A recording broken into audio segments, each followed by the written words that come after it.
একটা সময় গিয়ে কয়েক বছর পর পরই কিন্তু হিলট্র্যাক্সে আমাদের উপর হামলা হয়, সাম্প্রদায়িকভাবে হামলা হয়। আমরা যদি পিছনে একটু ফিরে তাকাই, 2017 সালেও একই রকম ঘটনা ঘটেছে। কোথায়? লংগুদুতে নয়ন নামে একজন সেটলার বাঙালি, যে ছিল হচ্ছে একজন বাইক রাইডার। হ্যাঁ, ওকে কে বা কারা মেরে ফেলেছে এটা কোনো তদন্ত হয় নাই।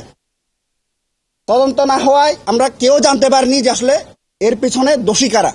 কিন্তু ওখানকার যে সেটলার বাঙালিরা ছিল, ওরা দোষ দিয়েছে হচ্ছে কি আমাদের উপর। দেশে তো আইন আছে, বিচার বিভাগ আছে, তো তারা আইন হাতে তুলে নেওয়ার কে? আইন যেভাবে আছে সেভাবে তো চলতে দিতে হবে। এটা তো এক্সকিউজ হতে পারে না একটা জনগোষ্ঠীর উপর হচ্ছে আপনার সাম্প্রদায়িক হামলা করার। এটা তো সাংবিধানিক যে আমাদের যে অধিকার আছে সেটার লঙ্ঘন, আন্তর্জাতিক আইনে আমাদের যে মানবাধিকার আছে সেটার লঙ্ঘন। আশা করি আপনি আপনার উত্তর পেয়ে গেছেন। আর একটু যোগ করে এটা, হ্যাঁ, যে আইএসপিআর এর যে বক্তব্যগুলো, যে কাজগুলো করাচ্ছে, সেটা আপনারা দেখবেন এই যে 24-এর গণ অভ্যুত্থানের পরবর্তী কিন্তু পাহাড় থেকে সেনা শাসনের প্রত্যাহারের একটা ব্যাপক জনমত তৈরি হয়েছে। এই জনমতকে আরো সংগঠিত, এই জনমতকে ভেস্তে দেওয়ার জন্য এবং তাদের যে বৈধতা, এই বৈধতা তৈরি করার জন্য তারা এই কাজগুলো করছে, আমরা এটা মনে করছি। একেবারে যদি বলি, ধন্যবাদ।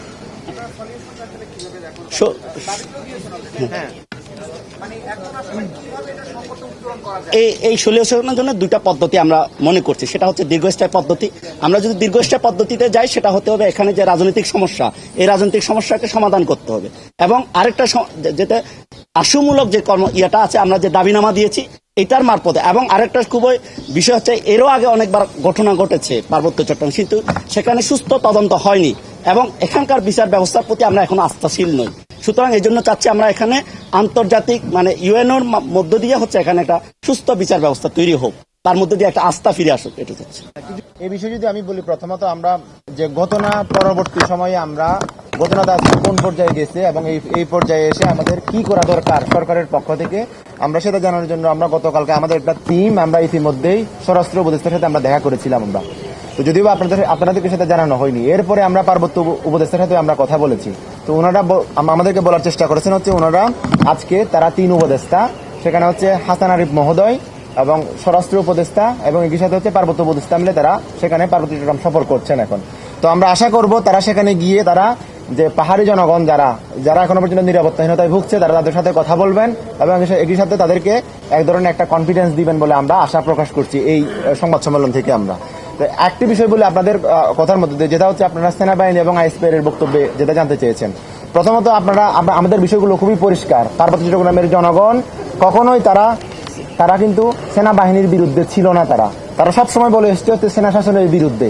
আপনারা দেখেন এখানেও কিন্তু সেনাবাহিনী বিরাজ করছে পুরো বাংলাদেশে, কিন্তু পার্বত্য চট্টগ্রামে সেনাবাহিনীর অবস্থানটা কি রকম আপনারা দেখেন। আমরা যখন কোনো একটা জায়গায় যখন আমরা মুভ করি, তখন সেখানে আমাদেরকে কি করা হয়, আমাদেরকে ইন্টারগ্রেট করা হয়, বিভিন্ন এই যে ক্যাম্পে গিয়ে আমাদেরকে কি করা হয়, জবাবদিহিতার আওতায় নিয়ে আসা হয় এবং আমাদের যে আইডি কার্ড থেকে শুরু করে বিভিন্নভাবে আমাদেরকে ইন্টারগ্রেট করা হয়। তো আরেকটা বিষয় আপনারা নিশ্চয়ই জানেন যে বম জনগোষ্ঠীর উপর কি ধরনের একটা নিপীড়ন জারি রাখা হয়েছে বিগত 2-3 বছর ধরে। কি করা হচ্ছে সেখানে, যে 1 পোয়া চাল অথবা 1 কেজি চাল যদি আপনি বহন করতে চান, তাহলে সেক্ষেত্রে হলেও আপনাকে কিন্তু ক্যাম্পে গিয়ে আপনাকে অনুমতি নিতে হবে। আমরা এই ধরনের ব্যবস্থার আমরা বাতিল চাচ্ছি মূলত। আরেকটা বিষয় আপনাদেরকে বলি, এই যে সেনা শাসনের বিরুদ্ধে আমাদের কিন্তু পার্বত্য চট্টগ্রাম চুক্তিতে স্পষ্ট বলা আছে। সেখানে বলা হয়েছে হচ্ছে 6টি ক্যান্টনমেন্ট পার্বত্য চট্টগ্রামে থাকবে। বাকি যে অস্থায়ী ক্যাম্পগুলো আছে সেগুলো প্রত্যাহারের বিষয়ে আমরা পার্বত্য চট্টগ্রাম চুক্তিতে স্পষ্টভাবে বলেছি। আমরা কিন্তু বলি না যে সেখান থেকে পুরো সেনাবাহিনীকে উইথড্র করা হোক। একটা দেশের সার্বভৌমত্বের জন্য সেনাবাহিনীর দরকার, আমরা সেটাও আমরা মানি, কিন্তু আমরা বলার চেষ্টা করছি হচ্ছে সেনা শাসনের অবসান করা হোক পার্বত্য চট্টগ্রামে। এবং আইএসপিআর যে কথা বলার চেষ্টা করছে সবসময়, সেটা হচ্ছে এই যে আমার এক সহযোদ্ধা বন্ধু যেটা বলার চেষ্টা করেছেন, জুলাই গণঅভ্যুত্থানের পরে কিন্তু একটা জনমত তৈরি হয়েছে। কি জনমত? পুরো বাংলাদেশ থেকে সেনা শাসন তুলে দেওয়া হোক। সেটা কেন পার্বত্য চট্টগ্রাম কেন তার বাইরে থাকবে?